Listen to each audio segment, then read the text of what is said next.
Hello guys, ഇത് നമ്മുടെ സ്വന്തം റെഡ് ലേഡി പപ്പായ. നമ്മളൊരു 6 മാസം മുമ്പ് നട്ടുപിടിപ്പിച്ച കപ്പാളിങ്ങയിൽ ധാരാളം ഫലങ്ങളുണ്ടായിട്ടുണ്ട്. 2-3 നമ്മൾ കഴിച്ചു. ഇന്ന് നമ്മൾ പച്ചയ്ക്ക് പറിക്കുന്നതാണ് ഈ കാണുന്നത്. പഴുത്ത് തുടങ്ങിയിട്ടേ ഉള്ളൂ.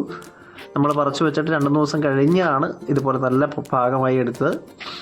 പക്ഷി കൊത്താതിരിക്കാൻ വേണ്ടിയാണ് നമ്മൾ നേരത്തെ പറിച്ചു വെച്ചിരിക്കുന്നത്. നമുക്കതൊന്ന് മുറിച്ച് നോക്കിയാലോ. സാധാരണ ചെത്തിയാണ് നമ്മൾ കഴിക്കുന്നത്, എങ്കിലും നിങ്ങളെ കാണിക്കാൻ എളുപ്പത്തിന് ഞങ്ങളത് വട്ടം മുറിച്ച് കാണിക്കുകയാണ്. വളരെ മാംസളമായ 2-3 പേർക്ക് നന്നായി കഴിക്കാൻ ആവശ്യമായ പപ്പായ ഇതിനകത്ത് നമുക്ക് ലഭിക്കും. ധാരാളം കുരു ഇതിനകത്തുണ്ട്. എന്നാൽ ഒറിജിനൽ റെഡ് ലേഡിക്കകത്ത് കുരുക്കൾ കുറവായിരിക്കും. നമുക്കിവിടെ കിട്ടുന്നത് അല്പം സങ്കരവർഗ്ഗങ്ങളൊക്കെ ആയതുകൊണ്ടാണ് ഇങ്ങനെ ധാരാളം കുരു വന്നത്. ഇത് നട്ടാലും ഒരു 6 മാസം കഴിയുമ്പോൾ ഏകദേശം ഇതേ ഇനത്തിൽപ്പെട്ട റെഡ് ലേഡി തന്നെ നമുക്ക് ലഭിക്കാനിടയായിത്തീരും.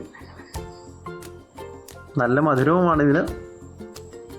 കടകളിൽ നമുക്കൊരു 30-35 രൂപ തോതിൽ കിട്ടുന്ന സാധനമാണ്. ഒരു റെഡ് ലേഡിയുടെ തൈ ഒരു 40-50 രൂപ വെച്ച് മേടിച്ച് വെച്ച് കഴിഞ്ഞാൽ ഒരു വീട്ടുകാർക്ക് ആവശ്യത്തിനുള്ള പഴം നമുക്ക് ധാരാളമായി ഒരു 6 മാസത്തിന് ശേഷം കിട്ടുന്നതാണ്.